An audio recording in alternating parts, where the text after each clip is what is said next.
السميع العليم من الشيطان الرجيم. بسم الله الرحمن الرحيم. ربنا لا تزغ قلوبنا بعد إذ هديتنا وهب لنا من لدنك رحمة إنك أنت الوهاب. اللهم ارزقنا حبك وحب من يحبك وحب كل عمل يقربنا إلى حبك. اللهم اهد شبابنا واهد بناتنا واهد نساءنا واهدنا واهد بنا واجعلنا سببا لمن اهتدى. وبعد، أيها الأحبة في الله، إني أحبكم في الله. استمرارا للسيرة العطرة والعبقرية الفذة في أكثر من مجال، الإمام علي بن أبي طالب رابع الخلفاء الراشدين وزوج الكاملة السيدة فاطمة الزهراء ووالد الحسن والحسين أبا تراب، الذي قال له المصطفى: أما ترضى أن تكون مني بمنزلة هارون من موسى إلا أنه لا نبي بعدي. الإمام علي كرم الله وجهه في العام 9 من الهجرة كان له دور إعلامي هام نتحدث عنه في هذا اللقاء. أيها الأحبة في الله، الحديث عن هذه الشخصيات متعة ما بعدها متعة. علي بن أبي طالب دور هام ودور خطير في تاريخ الإسلام وفي فجر الدعوة الإسلامية، فهو ربيب الوحي، تربى على يد النبي صلى الله عليه وسلم وعلى يد السيدة خديجة سيدة نساء العالمين، وتزوج من فاطمة الزهراء ووالد الحسن والحسين سيدا شباب أهل الجنة. رجل نشأ في هذه البيئة لابد أن يكون مشاركا في مواقف كثيرة ومتنوعة، في مواقف مشرفة وعظيمة للإمام علي بن أبي طالب وللدعوة وللإسلام كدين جديد. منها هنا لم يمر مشهد ولا موقف ولا غزوة ولا قضية إلا وجدنا أبا الحسن الإمام علي بن أبي طالب مشاركا وفاعلا وليس مفعولا به. فإذا وجد الإمام علي بن أبي طالب نفسه في بداية الجملة لابد وأن يكون مبتدأ لا خبرا، وإذا جاء الإمام علي في وسط الجملة لابد وأن يكون فاعلا وليس مفعولا به، وإذا جاء في آخر الجملة لابد وأن يكون مكملا للمعنى وأن يقع في جواب شرط.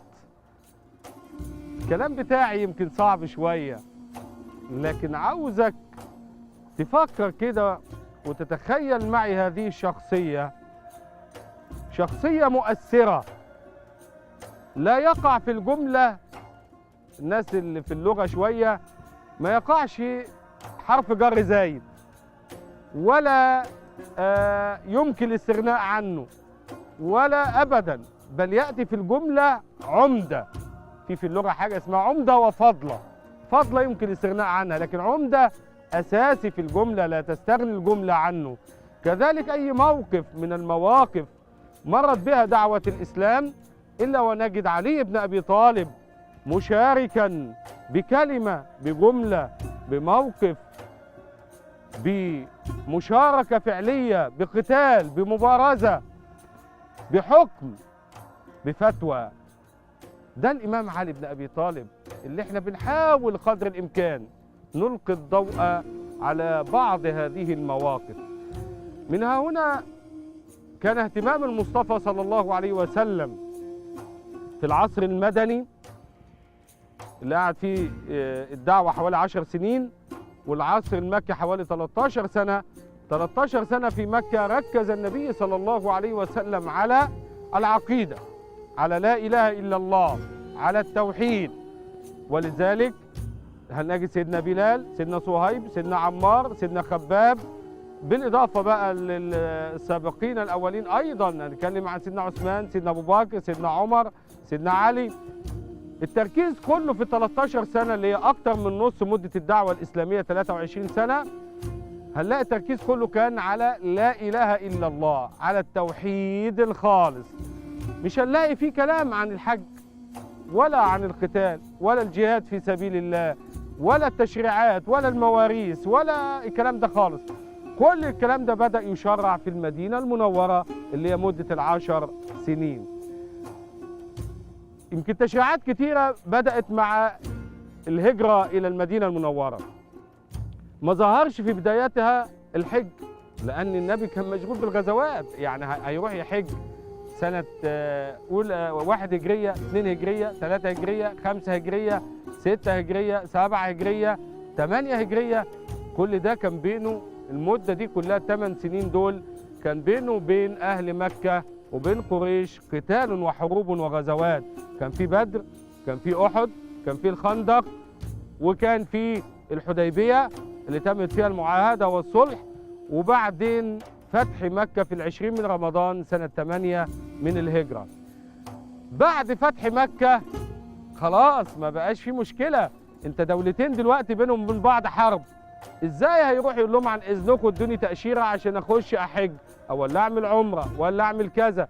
مش معقول. وده اللي حصل في صلح الحديبية، ان اشكالية ان هم كانوا عاوزين يعملوا عمرة وقريش منعتهم من دخول مكة، وانتهى الامر بصلح الحديبية. وحصل بعد كده سنة 7 عمرة القضاء اللي هي قضاء يعني عن عمرة سنة 6 اللي في صلح الحديبية اللي منعوا فيها من دخول مكة المكرمة معتمرين. يبقى فريضة الحج هنا ما ظهرتش طول ال8 سنين. 13 سنة في مكة ما كانش فيه تشريع للحج، وال8 سنين بتوع المدينة المنورة إلى أن وصلنا إلى فتح مكة سنة 8 في 20 من رمضان. من هنا المدة دي كلها مفيش حج، لأن هيحجوا فين؟ لكن هل الحج نفسه موجود؟ هل فريضة الحج موجودة؟ طبعا فريضة الحج مستمرة منذ أن قال الله تبارك وتعالى للخليل إبراهيم بعد أن أتم البناء هو وإسماعيل، ادى الأمر ده لسيدنا إبراهيم بعد أن أتم البناء وأصبحت الكعبة وأصبح الحرم وأصبح الكلام ده كله، قال له وأذن في الناس بالحج يأتوك رجالا.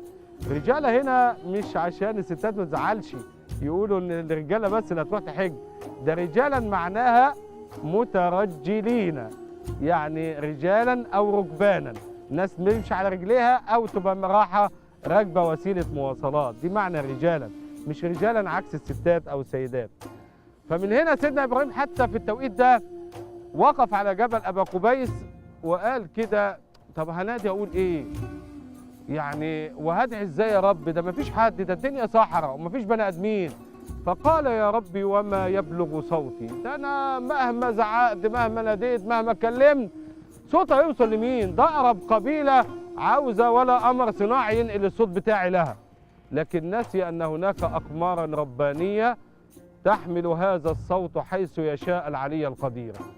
فقال يا ربي وما يبلغ صوتي؟ فكان الرد الالهي على الخليل ابراهيم يا إبراهيم إنما عليك الآذان وعلينا البلاغ. أنا ما قلتلكش بلغ، ده أنا بقول لك أذن نادي. الصوت بقى يوصل ولا ما يوصلش دي مش مشكلتك أنت، الصوت دوت أنا اللي أوصله بمعرفتي، ما قلتلكش أنت وصل. اشغل نفسك بالأمر اللي أنا أمرته لك اللي هو الآذان النداء. فقال يا ربي وماذا أقول؟ قال قل لبيك اللهم لبيك لبيك لا شريك لك لبيك إن الحمد والنعمة لك والملك لا شريك لك. وقيل أن الله أرسل إليه جبريل وقال له يا إبراهيم قل أيها الناس إن الله كتب عليكم الحج فحجوا. فكان هذا النداء من الخليل إلى البشرية جمعاء. ما من إنسان موجود في ذلك العصر أو كان في أرحام الأمهات أو في ظهور الآباء إلى عصرنا هذا وإلى يوم القيامة إلا وسمع نداء الخليل إبراهيم اللي هو وأذن في الناس. عشان كده أي واحد ربنا يكتب له فريضة الحج وعدنا الله وإياكم ويروح يحج اول ما يلبس لبس الاحرام بيقول ايه؟ ايوه صح كده، ربنا يكتبها لنا جميعا. لبيك اللهم لبيك، لبيك لا شريك لك لبيك، ان الحمد والنعمه لك والملك لا شريك لك. لبيك معناها ايه؟ بقول له نعم يا رب، انا سمعت، انا جاي لك اهو يا رب، انا جاي لك اهو. انا جاي لك معناها ان كان في اذان، في نداء اللي هو بتاع سيدنا ابراهيم، فكل الناس سمعته وهم في ارحام امهاتهم، في اصلاب وظهور ابائهم واجدادهم، الكل سمع هذا النداء. عشان كده لما يجي يتحقق بيقول له يا رب انا سمعت وجاي لك اهو يا رب، لبيك اللهم لبيك. اذا فريضه الحج كان موجوده حتى قبل وجود الاسلام والدعوه المحمديه، كان موجود حج. عشان كده ربنا لما اتكلم عن فريضه الحج قال الحج اشهر معلومات. لكن يا ترى الحج بالطريقه اللي احنا بنحجها دلوقتي ده هو ده اللي كان موجود قبل كده، ولا النبي دخل عليه تعديلات وتغييرات حسب ما يتفق ويتوافق مع دين الإسلام؟ هذا ما نتحدث عنه ولكن بعد الفاصل.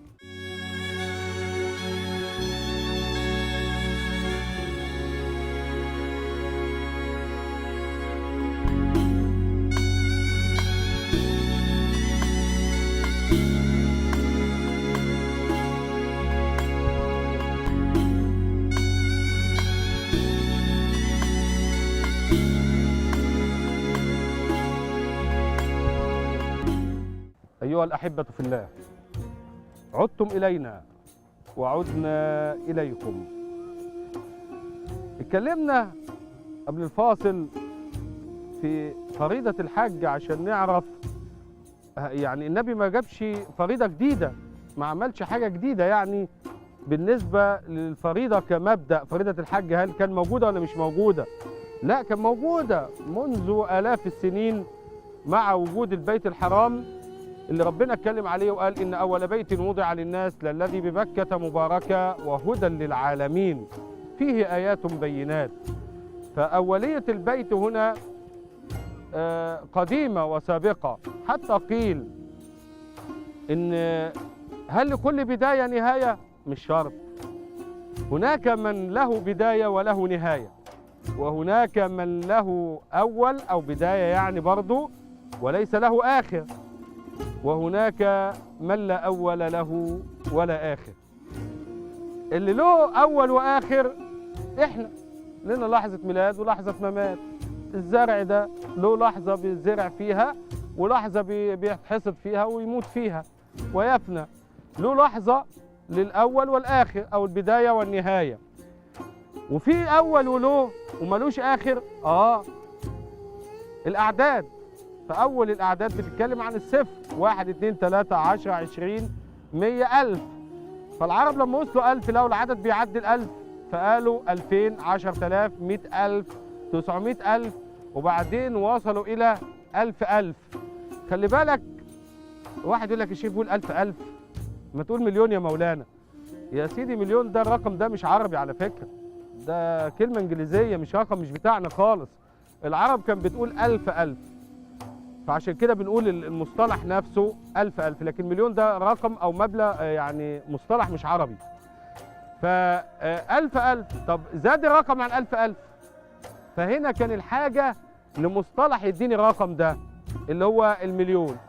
فلما زاد مليون نقول مليون و100,000 مليون و200,000 مليون، بقى 2 مليون 5 10 100 مليون، فطلع لنا البليون، وبعدين طلع المليار، وبعدين التريليون، وبعدين الديشليون. ما اعرفش بقى الديشليون ده يطلع فيه كام صفر، ممكن نحط واحد من هنا واصفار كده لغايه ما نوصل 3 4 محطات مترو مثلا. فارقام، لكن في بعد الديشليون ما احناش عارفين. لما البشريه تحتاج رقم هتبتكر رقم تاني فوق الرقم ده. اذا لنا بدايه في اول لكن ما فيش اخر للارقام. الحاجه الثالثه من لا اول له ولا اخر، وده المولى عز وجل. مفيش حد تاني، مفيش حاجة تانية، مفيش شيء تاني، مفيش. فهو الأول والآخر والظاهر والباطن. هو الأول فلا شيء قبله، والآخر فلا شيء بعده. هو الظاهر فلا شيء فوقه، والباطن فلا شيء دونه. كان قبل أن يكون المكان. كان قبل وجود الخلق. ده هو الأول والآخر، يعني الأول مفيش قبله حاجة والآخر مفيش بعده حاجة، فهو لا أول له ولا آخر. لكن البيت الحرام له أولية. الأولية إمتى؟ على إيد سيدنا إبراهيم؟ لا، سيدنا إبراهيم رفع القواعد خلاص. آدم اللي عملها؟ لا، قبل آدم. الملائكة؟ لا، مش الملائكة، قبل الملائكة، لأن ربنا بيقول إن أول بيت وضع للناس للذي ببكة مباركة وهدى للعالمين. إن أول بيت وضع للناس يبقى البيت الحرام موجود قبل آدم، لأن آدم أول الناس، ووضع فعل مبني للمجهول، معناه إن البيت الحرام موجود قبل وجود الناس، يبقى قبل آدم، يبقى آدم مش هو اللي بنى البيت الحرام. طيب الملائكة؟ قال لك مش الملائكة، لأن ربنا قال وهدى للعالمين. فالبشرية عالم، الملائكة عالم، الجن عالم، كل النبات عالم، هدى للعالمين. يبقى البيت كان موجود قبل وجود العالمين بما فيهم الملائكة. طب ربنا اتبنى ازاي؟ هل بقانون كن ولا بسبب من الأسباب؟ الله أعلم. لكن البيت الحرام كان موجود حتى قبل وجود البشرية وقبل وجود حتى الملائكة. هنا حتة إن أول بيت، وبالتالي كان حوله الطائفين والراكعين والساجدين منذ أن بني البيت الحرام إلى وقتنا هذا، وسوف يظل إلى يوم القيامة. من هنا ديت عشان نشوف بس حتة الحج وارتباطه بالبيت الحرام. فموجودة النبي هنا أضاف إيه أو إيه اللي استجد هنا في الموضوع؟ لما حصل فتح مكة بدأ البيت الحرام يخضع لسلطة المسلمين. قبل كده كان حوالين الكعبة 360 صنم تعبد في الأرض من دون الله، 360 صنم على رأسها هبل واللات والعزى ومناة ويوسف ونائلة. خلاص دي أشهر الآلهة بتاعتهم. ولم يكتفوا بال 360 صنم اللي حوالين الكعبة، حطوا فوق الكعبة نفسها آلهة أصنام، بس الأصنام المميزة أوي بقى. يعني 360 صنم دول اللي حوالين الكعبة كانت من الأحجار والأخشاب. اللي فوق الكعبة عشان قدسية الكعبة حطوا فوق الكعبة أصنام من النحاس، من المعادن بقى، اللي هي يعني نشوفها كده زي كأنها مصنوعة من الذهب. دي اللي حطوها فوق الكعبة، وما كانش الكعبة بالحجم المرتفع بتاعها اللي موجود دلوقتي. فهنا فضل الوضع ده عشرات السنين ومئات السنين إلى أن وصلنا لبداية العهد الإسلامي في مكة، ما حصلش فيه تغيير، ثم في المدينة ما حصلش فيه تغيير، إلى أن جاء 20 رمضان سنة 8 من الهجرة فتح مكة، ودخل النبي الحرم. وقيل إنه كان معاه قضيب من الحديد وكان يشير إلى الأصنام والآلهة، 360 صنم غير الأصنام اللي فوق الكعبة، وكان كل ما أشار إلى صنم هوى على الأرض، أصنام طبعا 3 4 6 متر كده، فكان تنزل على وشها مجرد ما النبي يشير بالقضيب ده إليها، فكان يشير وهو يقول جاء الحق وزهق الباطل إن الباطل كان زهوقا. والصحابة طلعت فوق الكعبة وبدأت تلقي بالأصنام من فوق الكعبة، ومن هنا بدأت تطهر الكعبة داخلها وفوقها وخارجها وحولها من هذه الأصنام ومظاهر الشرك والوثنية وعبادة غير الله. هنا اللحظة الفارقة في تاريخ عبادة الحج وفريضة الحج، أن البيت الحرام مناسك الحج بدأت تقع تحت سيطرة المسلمين. من هنا هيبدأ التغيير. لكن يا ترى التغيير في الحج بدأ من سنة 8 ولا من سنة 9 ولا من سنة 10؟ يعني بداية سيطرة المسلمين على البيت الحرام سنة 8 وكسروا الأصنام والأوثان. هل يا ترى الحج بالطريقة اللي احنا بنأدي بيها النهاردة من الطواف والسعي وعرفة ومنى والمزدلفة والنحر وكل الكلام ده بالمناسك اللي احنا بنأديها دي كان موجود بدأ من سنة 8 ولا سنة 9 ولا سنة 10؟ أنا بقول سنة 8 و9 و10 ليه؟ لأن ده بداية سيطرة المسلمين على الحرم، وهنا لابد أن يكون هناك تغيير. عاوز تعرف بقى التغيير بدأ إمتى وإزاي بالظبط ودور الإمام علي في هذا التغيير؟ تابعنا من خلال هذا البرنامج من المؤمنين رجال.